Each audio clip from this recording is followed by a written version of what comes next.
that thinking? That's true. Why would we want to be on an opposing team? Yeah.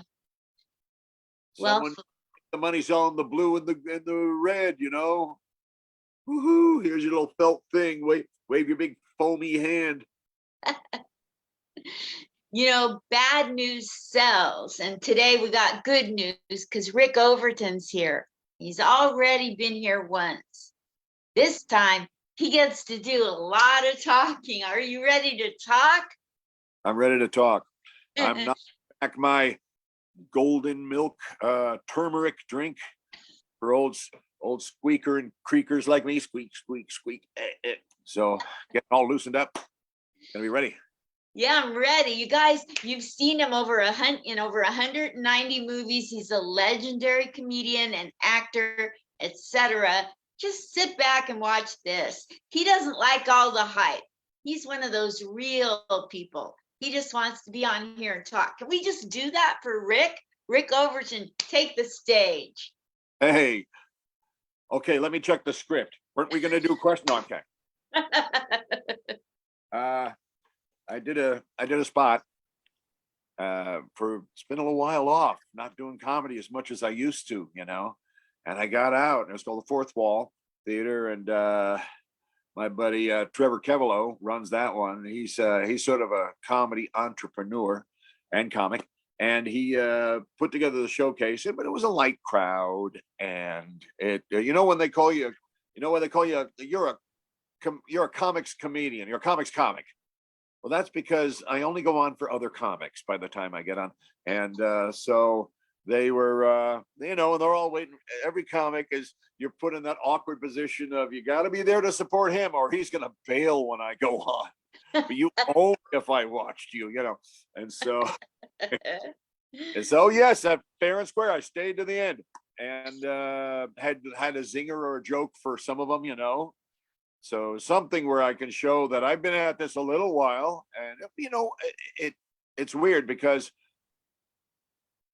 these are all daunting things in some ways, but in other ways, it's good for you. It's just good. You got to do them. It's because if you can get a giggle out of some of the comics, that's different. That's like selling a donut to a baker. I got my own donuts. Don't worry about me. I'm good. I don't need your donut. So if you can get them to laugh, I guess that's sort of like the black belt test. And so I felt like another kind of energy. And I'm 68. I don't know what side of pushing that 7. I don't know. I don't know how the number game works. And but 68 is the new 67. I still feel so 67. And, what's 71? What's 71? I'm hoping to reach and find out. For one thing, I want to get there. Not everybody keeps living these days. No, I guess not. Yeah. But I find that there's like an energy that takes over when you're feeling like, oh, it's kind of a schlep to get there and kind of a droop into the seat. And there's days when you feel your age until you're faced with the lights, the stage, and you're holding the mic and there's eyes on you. Few eyes, a lot of eyes, but there's eyes with expectations behind them. And the reward is you got that person to laugh. And it's harder to get someone to laugh in a small crowd because there's no anonymity.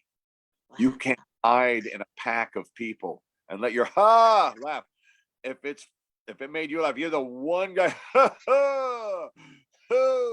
It's all eyes on you because you laughed at it. So you're venturing into brave territory when you laugh on your own, just like being the first couple on the dance floor. You might look stupid. So if you can get them to risk looking stupid, like, all right. what are some tricks to get a small crowd to laugh? Acknowledge where you are and make a reference to the environment. As opposed to, hey, it's great to be here, and everybody, and how's everybody doing good tonight? You know, and on top of the mic, always checking in on you. Is everybody good? Are you good? No, I'm not good. That's why I came here to laugh. I'm not great. I didn't know there'd be a quiz. So, you know what I'm saying? Yes. It's like, I don't know if you believe in chi, internal energy, and all that qigong, but Yes. there's like a comedy chi that takes over, especially when it's going good. And we were just talking about that a moment ago, where it's like there's a reciprocal alternator belt running. So one is feeding the other and keeping the battery charged. Because going into a no laugh scenario while you're doing the bits and the act, and there's just chirps and nothing, it is like driving with just the battery, and you have about 3 blocks before your car dies. Because there's nothing running any juice back into the battery again. No one's giving you anything back. So you just drain out. So acknowledging that you're in a drain out scenario suddenly starts the belt again. Wow. It's because they want to know, hey, there's only 6 of us. You're not going to acknowledge us? This isn't comedy. This is group. We're in group now. So, you know, a little crowd work when there's 6 people is probably okay. You know? They'd like to think, if we're in first class here, obviously, and there's a lot of elbow room, you know, you're going to bring some cookies, you're going to talk for a minute. Oh. If you can't get, like, if 6 people are there, like, do you go with your regular material, switch it up? You do a little crowd work, and like, if your jokes aren't hitting it so hard. Yeah, switch to crowd work a little bit. You know, the laughs immediately. When have the laughs not? The needle goes roo when you talk to them again, or even when you go, wow, that joke was usually goes much better, and woo, it goes. This was all it was acknowledging them. There's only 6 of us. You should know us by name by now. What's the silliest thing you've said to get a laugh? Oh, I'll tell you the most dangerous thing I ever said. Hey. I was working at Catch a Rising Star in New York, which I don't. Do you know the stories of what went on at Catch? No. Sometimes it was, you know, visited by certain kinds of people. You know what I'm saying? The neighborhood already. They like the place. Hey, laugh, funny man. The kind of guys where innocent young comics had no idea it wasn't just the movies, you know. And this one guy's right down front. He's got these 2 girls with him over here. And hey, they're laughing, and they're all drunk and talking real loud, and I'm trying to get around it to do my act, and I didn't really get the warning of who this was or anything like that. But so this woman had this huge, like Marge Simpson. It's like something from Goodfellas, you know, the hairstyle, bouffant hairstyle back when they were doing that, like in the late 70s, like 79, something like that. And she's talking with him, and then I say, "Excuse me, ma'am. Hi, just wanted to check in." And she goes, "What?" I says, what are you talking about?" "Oh, I was just talking with my honey." And I said, "Well, that would explain the beehive." And I went like this. I swear to God, the guy came on like, oh, hey. He gave him a look. Hey. And I had to get quick after that. But he like, it was great transition. Oh no, hey. You got, she busted him. So anyway. Every once in a while, when one of my jokes works in one crowd and it doesn't work in another crowd, I'll just do a throwaway line and I'll say, that works better in a nursing home. And don't they always like laugh when what was Johnny really famous for? His sides. The recoveries from bouncing out of a bad joke. That's what he was always famous for. It wasn't the initial joke. That's so funny. To me, Yeah. that's hilarious. Well, yeah. And, I don't know that that should be everybody's style. We have a comedian here in Vegas named Mike Tran, and he is assistant to Pauly Shore, and he's kind of famous around town for what he says after everything he says bombs. What does he say? Who knows? It's not funny, but everything he says after is hilarious. Yeah, good. I wonder if it's his shtick. Jay London's like that. He writes some of the brilliant lines and simple puns, and then he'll have one that stinks, and he'll just go, "I'm sorry, sir. I'll be gone soon." I said, "I'm going to stand over here instead." He almost has an unnecessary recovery style built into his style because it's really funny and good. But anyway, Okay.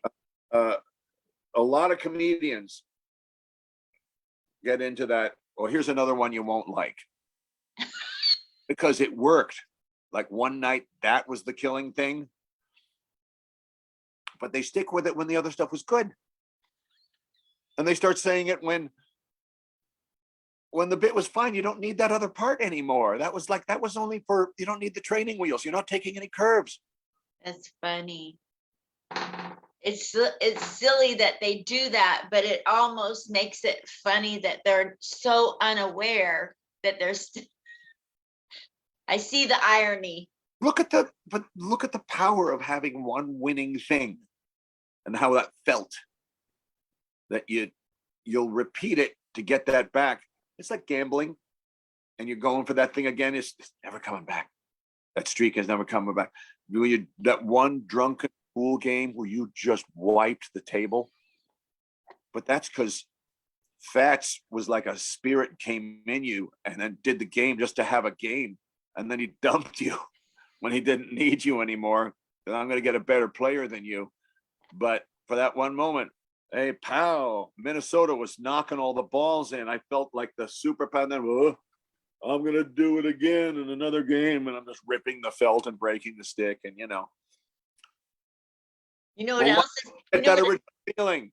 Come on, 21 Peng. Come on. Why can't I get it back? I'm doing every lucky thing. What's that?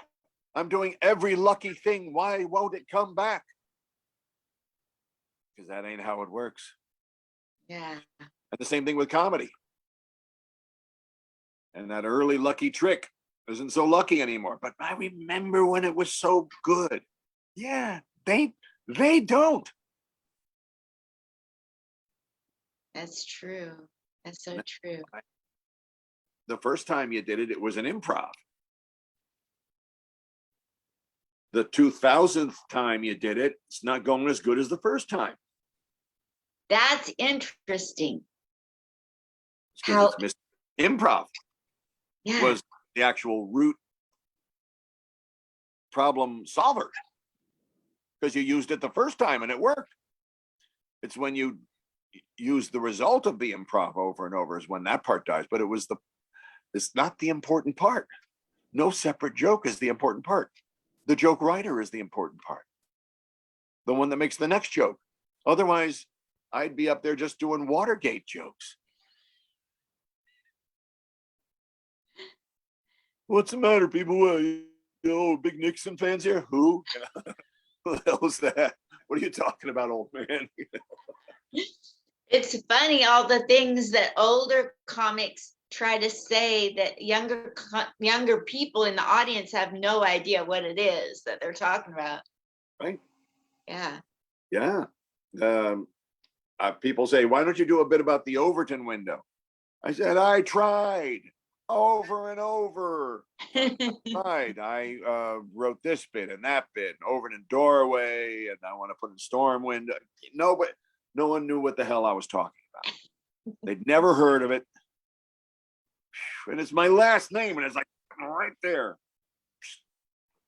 It's amazing. Google, I it's had not a, Google during your show, you know. what's that? It's not good when they Google during your show. Pulls focus away. I had a Benjamin Netanyahu joke, and then he went out of office. There went my great joke, and now he's trying to get back in. I'm like, yes. Well, of course, there was my best impression, and I had a good run. It was good while it lasted. It could not last forever. Ooh, I was very lucky to be there. wow. Things just go away, you know. They change. The Von Meter syndrome. Remember Von Meter? Was that an Olympian? He was did an album, and he did the president, Kennedy. Yes. And his whole thing was the Kennedy family, first family. And it was, he didn't have he had like a few little standby things, but nothing big and strong. Like David Fry was the other guy doing everybody else. But Von had just the Kennedy, the perfect Kennedy, like other people didn't want to touch it because of Von Meter. And then the assassination occurred, and everything just, it was just, people were watching the correlated collapse of these two things together. And it was like a cautionary in a strange way. Don't just make one guy. Don't do an impression of one guy alone. Yeah. Diversify. You have a Ted Kennedy in there. Yeah. Pre-punk. Oh man, the Kennedys. Oh my gosh, talk about punching up. It's such an easy punch up. And young people have really no reference about the Kennedys, other than once in a while they might see that Dallas scene go by, but they don't really have the impact we had. They don't get much in the way of history. It's not focused on like it used to be. Yeah, it's not even their fault. I mean, sure, we could say you can't read history books, but it's not being taught. It's not an emphasis. Very few pragmatic things are being taught. People they're not equipped to function in day-to-day honk walk around life. They're getting it from the internet instead and just randomly searching it out, you know. I mean, I'm guilty of YouTube tutelage tube for fixing crap around my home. And you get, like, if one of them works, you're like, oh, check all the YouTubes for other things that I can fix. Yeah, now I'm trying to just be fiddly old man hand fixing shit guy, you know. And I said, keep moving. You know, like Dick Van Dyke's book, right? Keep moving. Yeah, here's a secret to why he's still dancing and doing Pilates at 94. All that. That's my kind of 94. That's where I'd like to head, you know. Wasn't Dick Van Dyke the greatest physical actor ever? One of them. Absolutely. One of them. One of the, yes. Jacques Tati was another one. You know, Peter Sellers was another one. Pink Panther. Yeah. A lot of them. They're not remembered necessarily because they're so good at other things that we forget they're also really good at the physical stuff. And people we don't always expect to be good at a physical thing can do, like how all time, that is how the move is done. Steve Tobolowsky takes that punch. Phil, and he just goes into the camera and then drops. Remember that scene in Groundhog Day? He's having bang, this lifetime I'm gonna just go, and he does, but he turns the camera freeze and then falls. It's just, that was absolute ownership of the gag. Oh. Nick Cage grabs the diapers as Holly Hunter drives around the corner in Arizona.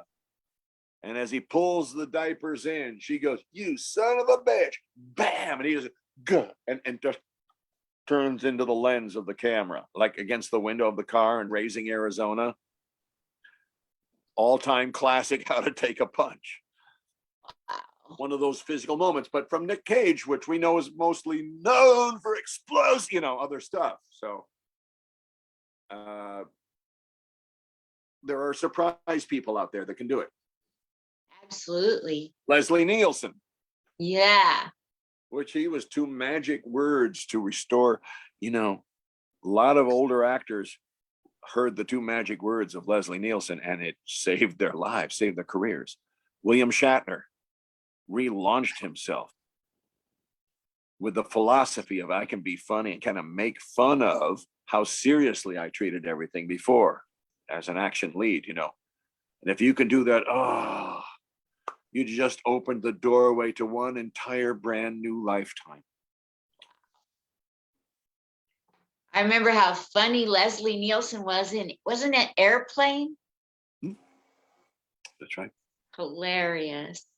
And that's the first time he got to prove, I can be like this, very serious, while doing something absurd. And that became a style. Lots of people watched. They were studying that. Oh, look what he's doing with that. He's poker facing it. He's not going like this. He's going like this. And because of all the crazy shit going on behind him, doing this doesn't make any sense at all. Yes, of course. Epiphany. Minds of actors blown left and right. Yeah, and to watch a crowd laugh at it, go to a screening. Oh, they really eat this? The kids are eating this up like pudding. I think it's hilarious. The different styles of comedy, just the different types of delivery, any little inflection of voice, all of it just cracks me up. I'm like a little kid in a candy store. I like satire, and I love mockumentary. I would like to see more mockumentary. Explain that. Well, a Christopher Guest film, Waiting for Guffman. Did you see Waiting for Guffman? No. Did you see Best in Show? No. Watch both of those. Did you see This Is Spinal Tap? No. It's a fake documentary where people are talking into the camera some of the time. Do you ever watch The Office, the early Office, where there was still, it wasn't all camera obscure, and sometimes they would just talk into the camera and explain the situation going on behind them with the other people. Where you know there's cameras there. You're being followed around and they're recording you. So, but they're improvising a bunch, and they're doing some even the preset things they're doing. They had improvised in a writing session, and then everyone set it down, make that the script, and now we go shoot that. But they're doing their own stuff that they brought.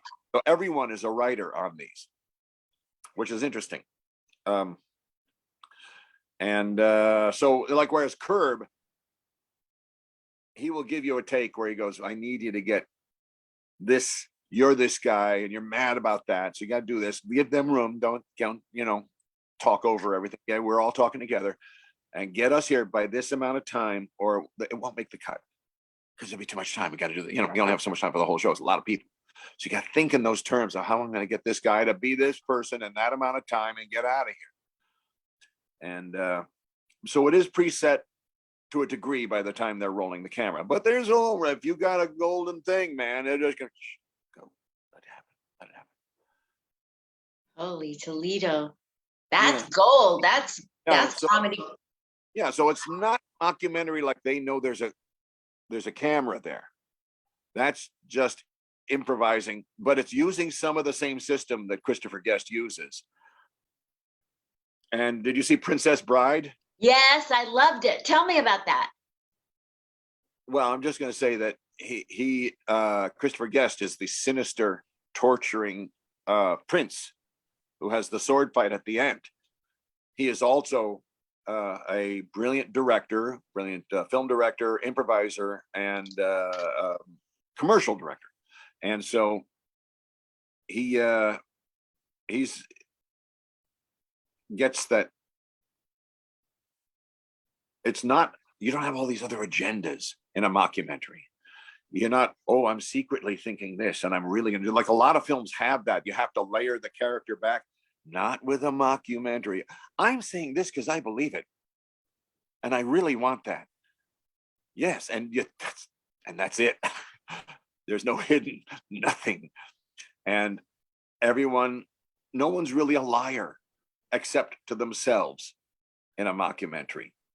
They're all kind of innocently thinking what they're saying is much cooler and hipper than it really is, or funnier. And that part of the joke is that them saying so and being sweet and innocent, it tunes the mind to appreciate another kind of comedy that it might be almost a little weirdly mean in one way, but it's really just gentle teasing in another.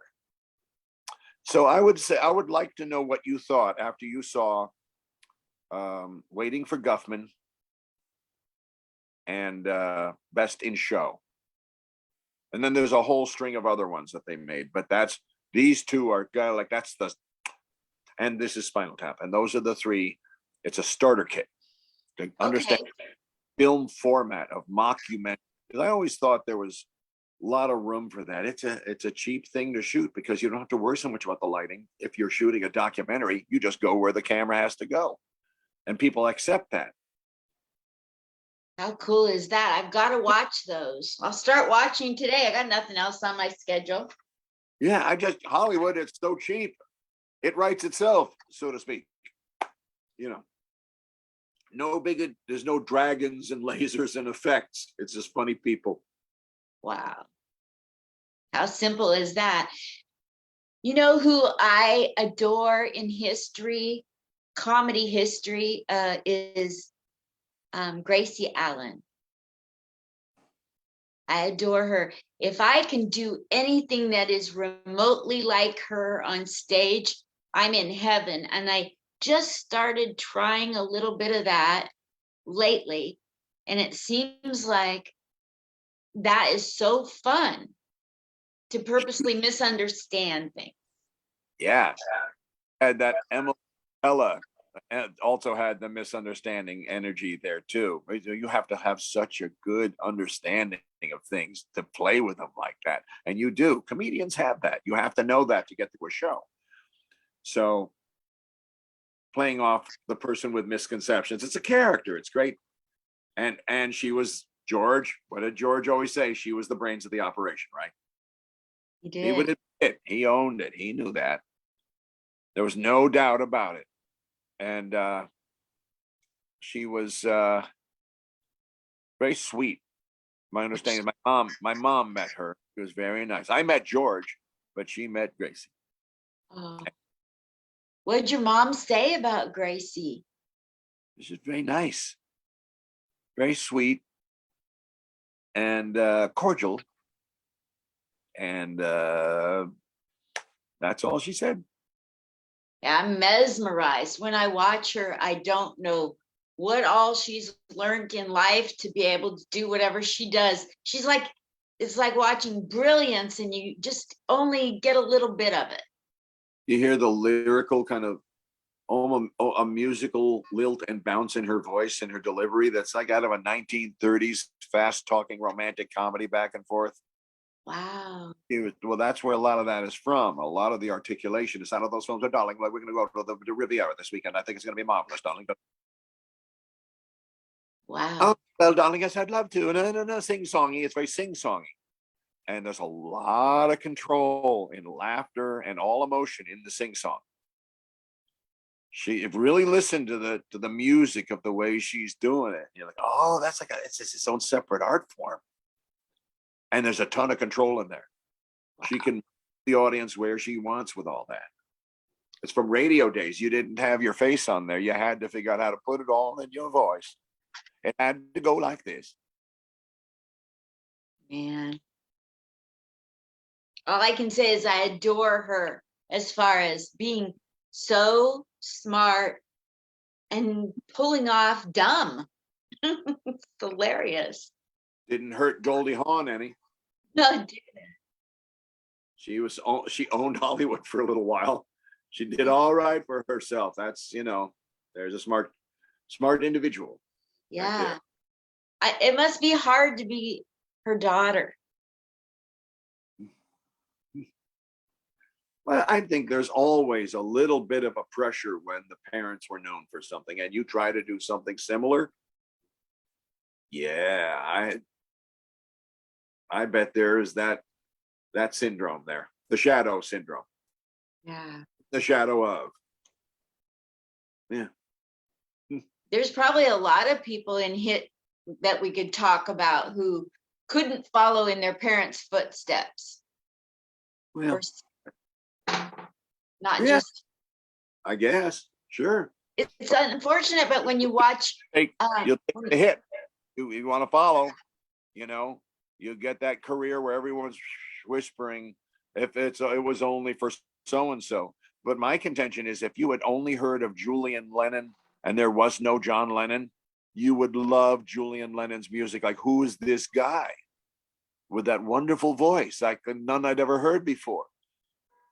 This interesting songwriting. Where did he get that interesting songwriting? It went. My ride is here. Sorry. Can you hear the honking horn? Are you being serious? Yeah, someone bumped into a car outside. I always say, I'm busy. I'll be right out. Gee, late. Yeah. I know you're. The sons of famous people or the daughters of famous people, they have to probably, they have passed a certain test. Jason Bonham. There's one. John Bonham's boy. Smashing musician. He's spectacular. I hope he gets the credit he deserves, Yeah, there's that nepotism being given so much because you're of, and then having to prove your worth, the pressure of it. Yeah, Wolfgang Van Halen. Listen, guys, tune in to a YouTube, listen to Wolf. That guy's got the chops, just like Pop. Wow. Lisa Marie Presley. I would think she probably had a very tough trying to come up in music. Yeah, it's supposed to be so easy in some ways. Well, you got that last name. That comes with a price tag. A judgmental price tag. Jealousy and, oh, you just here because of so-and-so. So they overcome this. And I think that's a marker of strength. Yeah. It wasn't all just a lucky break. No. I don't know anybody that really do you know anybody that has just had everything handed to them, really?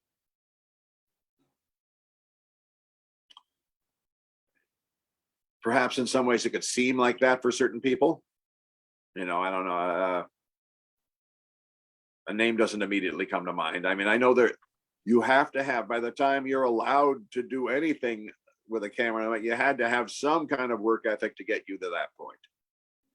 Yeah, like let's look at Gallagher that just passed away. May he, of course, rest in peace. People like to put down people in a certain kind of comedy, like to put down people outside of that certain kind of comedy. Prop comedian, guitar comedian, just an impressionist. When I can think of just absolute genius being demonstrated in each category. Look, you're going to get Mozart's and Salieri's in every form. Not every chef is a maestro. You got to eat. Yeah. It's lucky to live in a world with maestros for these forms, because I think it's better for everybody else in the form. But you just can't, it's not realistic to expect that from everybody. I hear you hear a lot of people that put down the different types. Oh, that style of comedy doesn't make me laugh. That's not really comedy. Isn't it all comedy? It's the most subjective question in the world. Someone says yes, another person says no, and they're both right, because you're asking them how it feels. And that's accurate to how they feel. So, that's why you get your crowd, you get your people, you advertise, and hopefully the people who like you, saw you on TV, they come to see you. As opposed to someone who doesn't like you, they come to see you because they don't like you. So I'm old enough to have been weaned on slapstick comedy, and the end of the talkies were still being watched. like, there's great slapstick and there's not so great slapstick. I've seen guys trying to do Three Stooge stuff in other films because they thought, hey, that works there, it'll work here.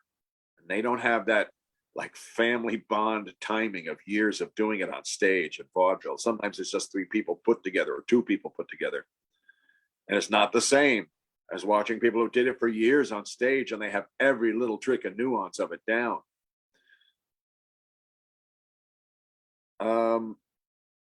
And it's very important to have in some films a stuntman who's hilarious. And Peter Sellers' stuntman was hilarious.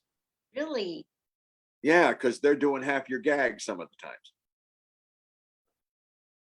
I didn't know he was a funny stunt man. Gotta have a funny stuntman. And because it has to match and not be that muscular cartwheeling out the glass window into the airbag, thing. It's got you gotta have trying to grab crap and you're falling off. Be the same, like watch what the actor did in the beginning of the take to lead up to your piece of the gag, Watch, whoa, Kato, it's it has to be a very tight bond. I'm a huge stuntman and crew guy. I've always loved the stunt people. I've always loved the crew and the special effects people and cast, special friends in the cast as well. But I didn't just stop there. I really love how the rest of it's all done and made. Stunt people, stuff they do when you're up close. I did a movie a long time ago that was a Rutger Hauer film called Blind Fury. It was in the late 80s. And Nick Cassavetes and I were two hitmen, assassins, cowboy assassins to kill Rutger Hauer's character, the blind samurai. And so they let Philip Noyce was like just rolling, man. And he let us do a lot of our own stunts and driving and screeching. It was me. I was just really driving around, screeching around. And some of the fights we did our stuff, but then we would watch stuntmen do the rest of it. How did you not die doing what you just did in that shot? You did it like 4 takes. You did of that. Oh, you got to know how to land, man. That was my first time really getting close to stunts after that. I was so into stunts after that. I loved What's them. your favorite stunt of all time in any kind of movie? It might be Dar Robinson. I think it was Dar Robinson on Bird on a Wire. He's the albino killer. And he's holding onto the railing on the balcony like this. And he lets go, pulls, starts firing backwards while he's descending from the thing. Like he's putting a performance in. He's not just letting go. He's going with that face. I said, that's the greatest stunt I've ever seen in my life. How did you do that? And he said, I think he was using what's called a wire descender, and they paint that out later.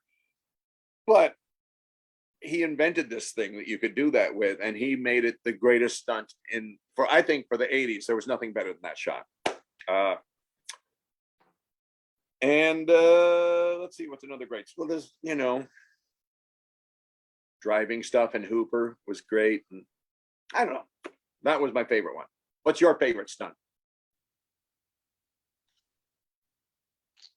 I'm not really too much into the serious type movies. I like all the crazy, like, oh, like this might not seem like a stunt, but there had to be stunts inside of this funny movie, and it's a classic. It's a mad, mad, mad, mad, mad, mad world. Whatever they were doing, they had to have stunt people in there. No human could keep the pace. No. Jonathan Winters told me he really got to tear that gas station apart, because in his younger days, he was a fiercely big, strong man. Wow. He could rip things apart. He was like a bear, and he, when he just loses it and just starts the bicycle and everything, that was Jonathan. That was the stunt, he told me. I was in the remake of that film called $1 Million Mystery. It was supposed to be another chase for money kind of film. Well, that's what they told us, at least, and it was. I'm glad you haven't heard of it. It was not as good. We were the movie that killed De Laurentiis films. So that's our marker of fame. We somehow killed the wonderful De Laurentiis company trying to be funny in an overloaded film with there's just too much going on. And it was directed by a brilliant director, Richard Fleischer. And it was because of the pace and the budget and everything getting cut. And we all signed on, all these comedians signed on because we thought we were getting a crack at being in Mad, Mad, Mad, Mad World. Like we were kids. We loved that movie so much. We wanted to be on our version of that. It didn't work out that way. But that stuntman, Dar Robinson, we lost him on that film. He was doing stunts for us on that film. And it was after the take where he's riding by on dirt bikes. There were supposed to be the guys going for the money, and they were the dirt bike guys. And he did a show off thing, and he gunned it, and he went off sideways into a sagebrush. And the stump pierced his liver, and there was no medevac copter nearby. And they had to drive him on these back roads in Arizona back to the hospital, and he was gone by then. So, don't mean to bring the story down, but that is the connection. Wow. So I really want to ask you about Jonathan Winters. He's another person that was he was so much like Robin Williams in his improv, say anything, do anything for a laugh when he was on late night talk shows. And wasn't he the influence for Robin Williams, or a close friend, or let's say big inspiration, just like me? That was what I first bonded with Robin over, was we both loved Jonathan Winters and Peter Sellers. And then he felt like he might have a good time doing improv with me. And then we did. And so we had years of doing improv after that. But it was because of Jonathan, the love of Jonathan, watching him on, late night, coming on and just doing character after character. Jonathan would walk around the Santa Barbara area for many years and go into a store, like with clothing store, and just put a hat on and just start being another character in the store. And everyone just had to freeze. And all your other plans, they're gone. You have to stay and watch this happen. And so the next maybe 45 minutes to an hour of him just rolling as this character, and everyone just laughing like it's a comedy show in a store. No sales, no other plans. Your meter runs out, but Jonathan's going. And to say you walked out and you missed the rest of that story, you can't, there's no price for that. You know, he was one of the very first people I remember coming out with acknowledging he had depression or psych issues and being out about it. Like in a time when it was very much looked down upon to have any problems. He's a brave guy. His ship was the only one to not get hit by kamikazes in the Pacific. He was manning a 40-millimeter deck gun, shooting airplanes out of the air. I don't know what you could do to scare this guy. He's a brave guy. Yeah, I'll say. Guy's really been in it. I don't think Hollywood could scare him. I don't think anybody scared him. He had that kind of been there courage, the real deal. Wow. That makes it even better for me hearing that he served our country. Yeah, he did. World War II. I know I was telling somebody that someone in history served our country, and their comment back to me was, oh, that was in a time when everybody had to serve our country. That's, no big deal. Everybody had. And I'm like, yeah, and everybody could have left for Canada or Mexico too. He stuck around and served. There back in time, a lot of people served and had to serve during the draft or whatever, but still they served, and they served honorably. My dad went to France. What was he doing in France? It was during World War II. That's right. Well, they moved him around.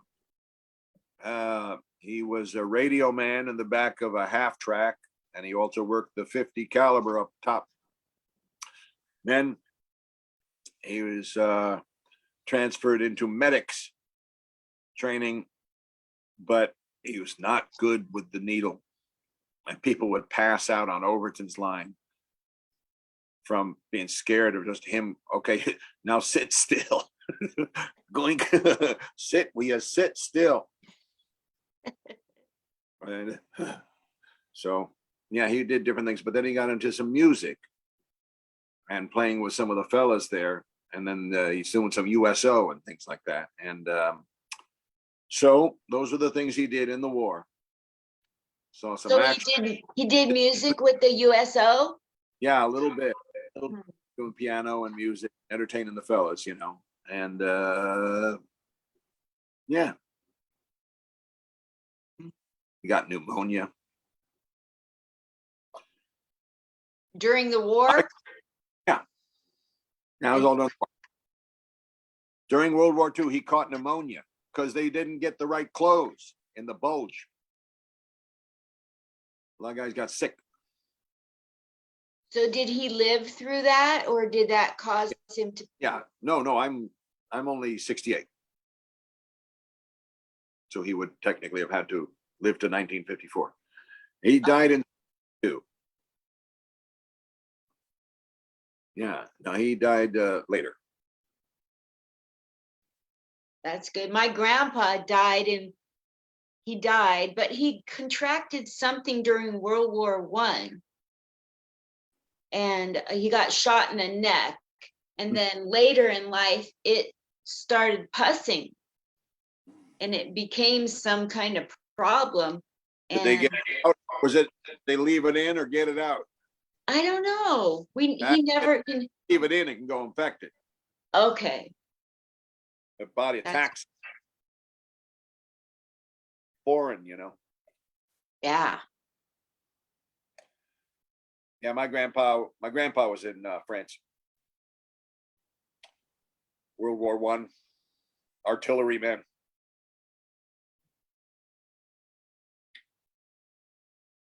A lot of people don't have any clue about World War I, World War II, even the Holocaust. Don't even get me started on the deniers.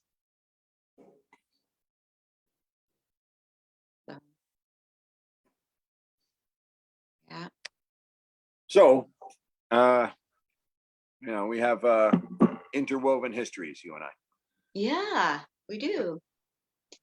So did we talk about, we had some topic we were gonna talk about when we got on here. I forget what it was. We thought it was really interesting and we were gonna start Age. with. Your age gives you it gives you a charge of energy. At the older age, like Milton Berle, he's tired, he gets to the mic, he's energetic, and he's like a young guy, and because he's running off your energy. And then the end of the show, he goes, okay, that part's over, and I need help off the stage. And it's a real thing. It is. It's not just in your head, because you can do it all in your head and still not get that charge of energy if there's nobody feeding it to you, unless you're crazy and you think the people are there. But that's not good. You can't just use the people in your head. You should keep one good comedian in the back of your head that when you run the joke by them, they go, yeah, that's okay. All right. That one's funny. When the comedian clears it, You don't want to have a bunch of yes people. You want to have that one person that's brave. Yeah, that's it. In the back of your mind, go, I wouldn't open with that. You can if you want. No, open with it.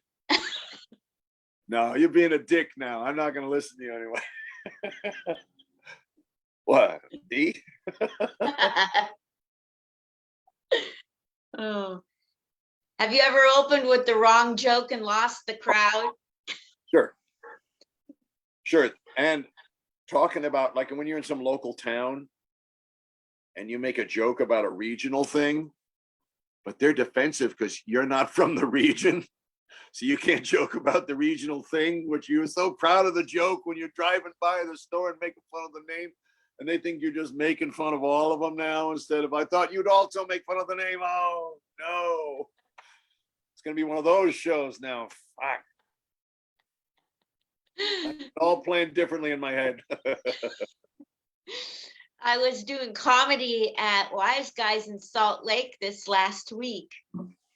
And I was just at the open mic, and it came to me this brilliant joke about how I'm half Jewish. And so this is the closest I ever got to a temple. And I thought, no, don't do it. No, your instincts, the force guided you out of it, huh? Yeah. The force was not with me that night. I took a chance. I do take the little bit of the gambly chance sometimes with a joke, I will do that. What's the craziest thing you've ever done to get the comics to laugh?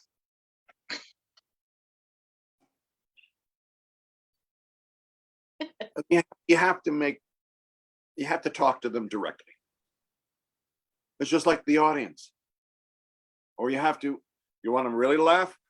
Reference one of their jokes in a way that you did not steal it, but you reference it in a way that's like a bump and a button. Sometimes you'll get this laugh. The recognition laugh is, ah.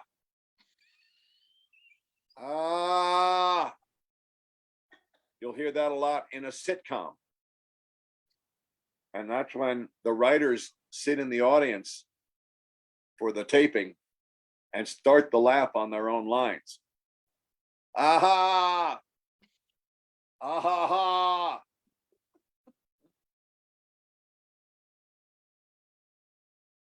It's like it's its own unique laugh. It's like a bird call. Wow. The rare North American comedy writer.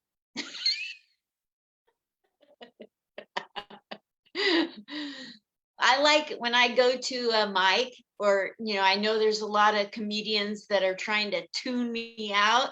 I will do a different punchline so they think they know my joke, and then I drop a different punchline to it.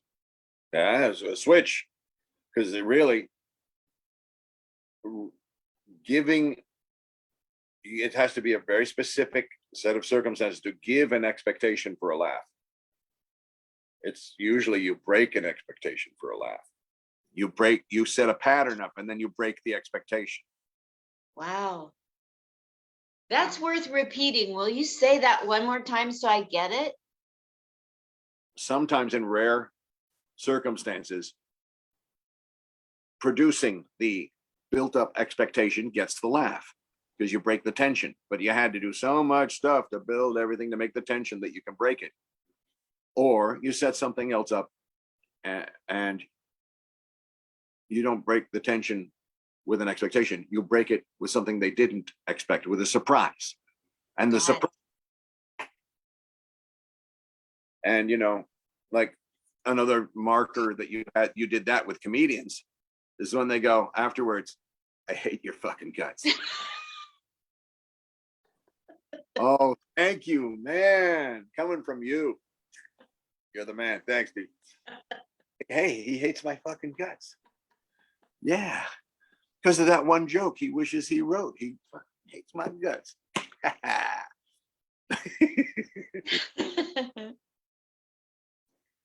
You've had, that's like a compliment in comedy. Yes. It does feel good when you hear that. It doesn't work in other places, but right there, it's great. Because they say what are some backhanded compliments you've gotten from audience members that you're like, wait a minute, that wasn't a compliment? Hey, that's good. Keep it up. Eat that. Have you ever thought about doing TV? You made the missus laugh.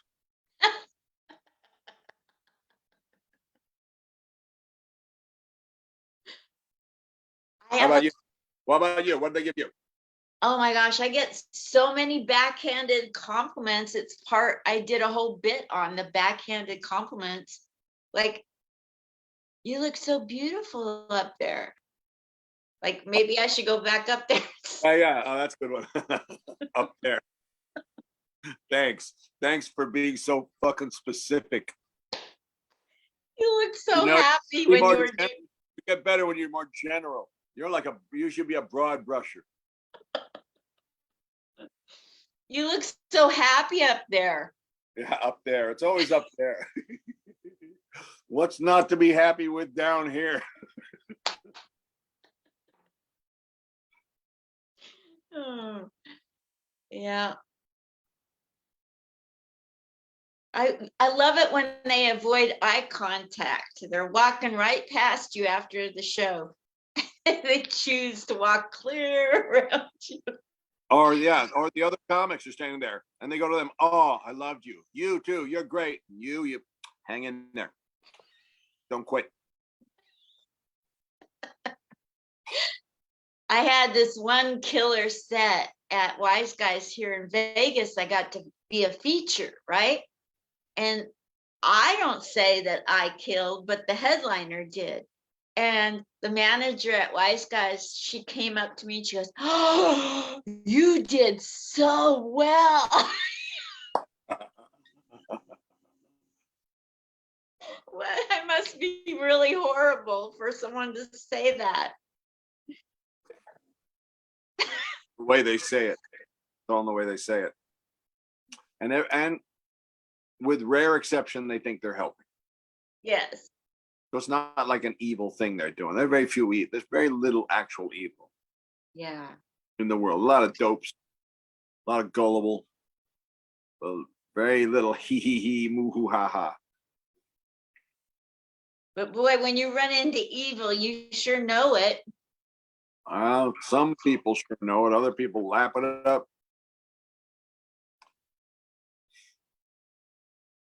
That's just the power of a glowing screen.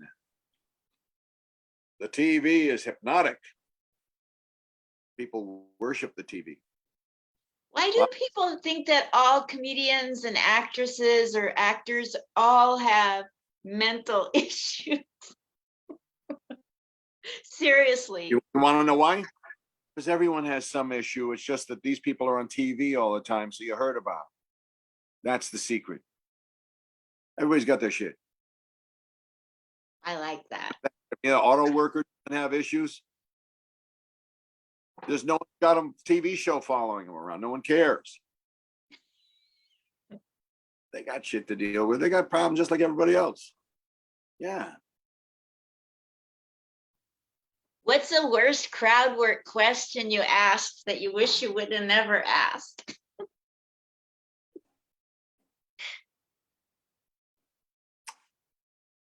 The lighting was weird. I asked, sir, are you going to be talking all? You know where this is headed, right? When I said sir, when I opened with sir, you know where this is headed, right?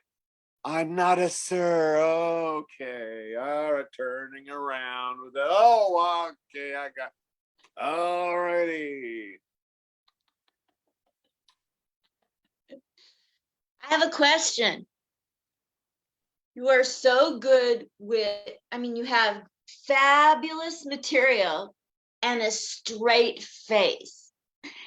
I am sorry about this face. We've been working on it for years, and there's no hope. So how do people deliver comedy with a straight, how do you have such good material and ability to get such great laughs with a straight face? I'm serious. It's certain kind of styles of comedy can do that. It depends on the kind of joke it is. How does Stephen Wright do it? It's the style of the joke that coming out of that face that it would be weird to see him doing a Jim Carrey bit,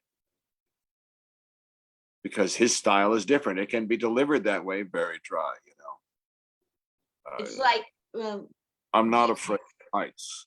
I'm afraid of widths. It's better with a dry face.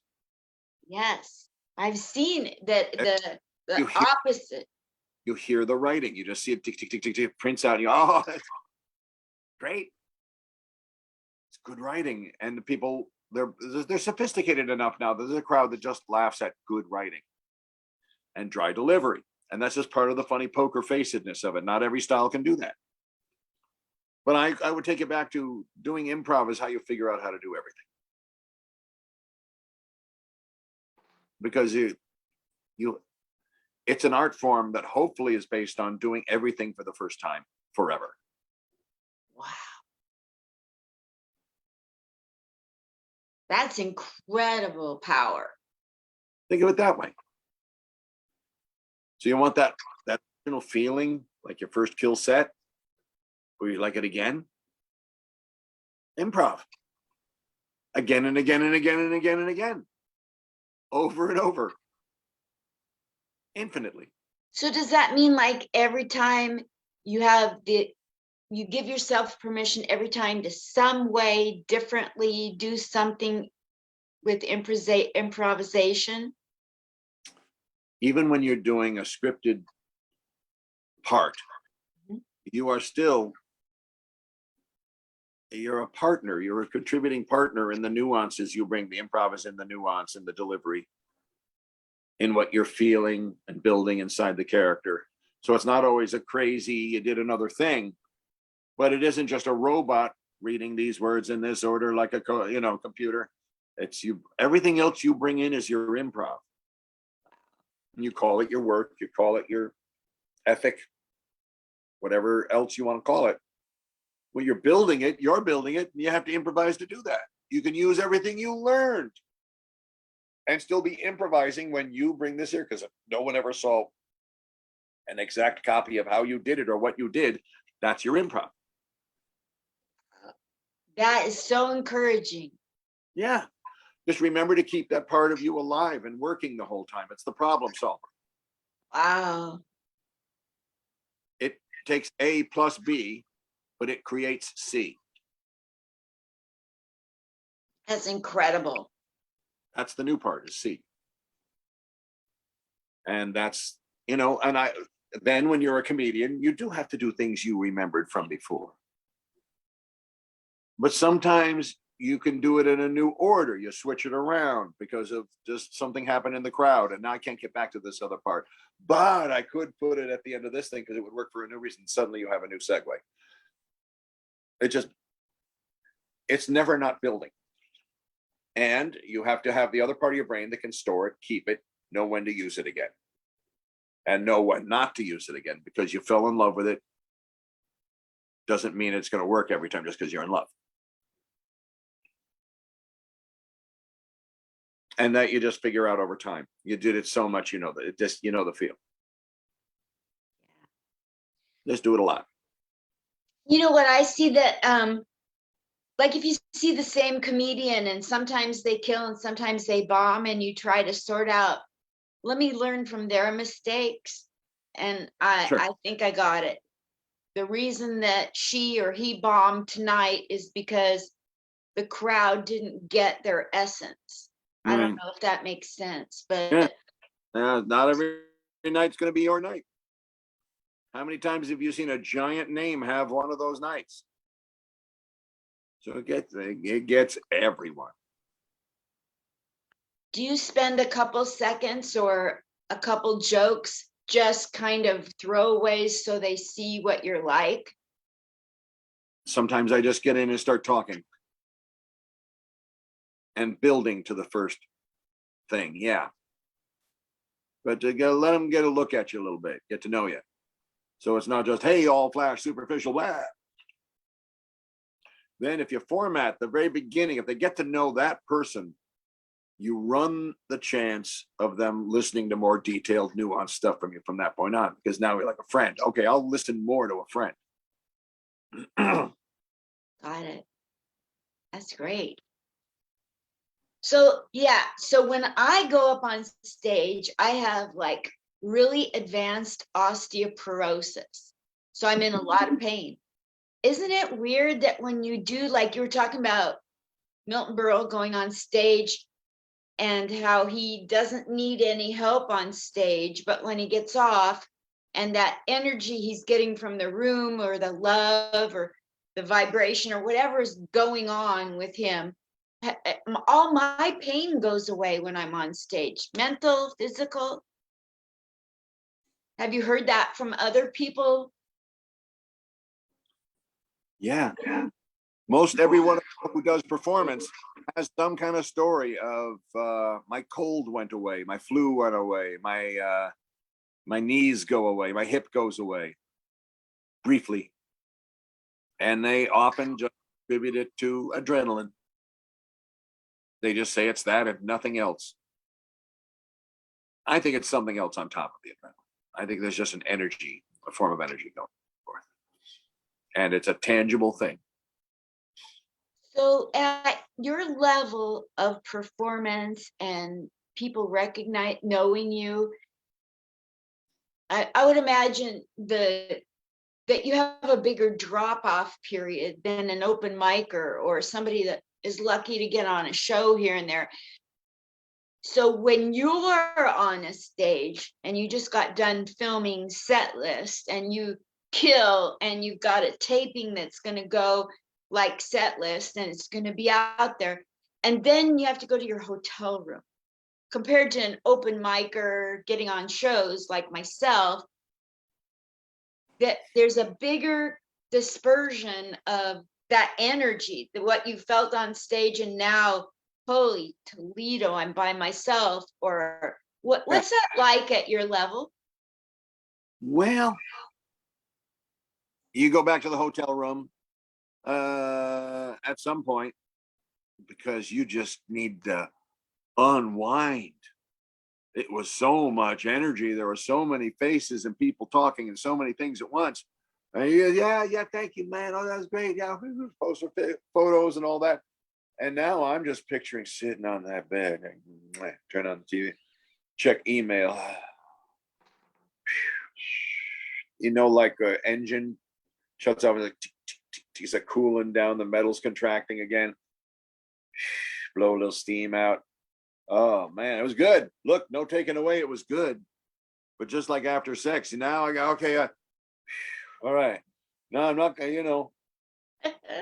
good energy there, but now I gotta reset. I gotta just sit and reset. Do you ever let all those compliments and accolades of different kind go to your head, or do you just go, well, that's over with, and now all I have is what I'm going to do next? I don't know. They go to my heart, not my head. Ah, that's cool. They go here. No, thank you. So you feel good for a while. And then, I know there's other people they love, and there's other people I love. There's nights when I think other people were funnier than me. Just gotta be honest about this. So yeah, I don't get caught in the you're a big deal because someone said you were or anything like that. That's almost always a huge traditional mistake. I mean, there are poems and songs about it. Just don't even go there. Yeah. Divas in the business. Like, I can't imagine you ever acting like a diva ever. Try not to. There has to be somebody that has not acknowledged your ability. And isn't it hard, like, to walk the fine line with being as great as you are and maybe being, okay, let's get real for a minute. I remember you coming into Wise Guys and some of these young kids didn't know who you were. And that, like, if I walk in and they don't know who I am, no big deal. But I can't imagine, like, I can't expect that. That's not a realistic thing to expect. I realize I'm one of those, I'm a character actor. I appear as I do this category in the film. I'm not the lead of a film. I help out. I'm a helper.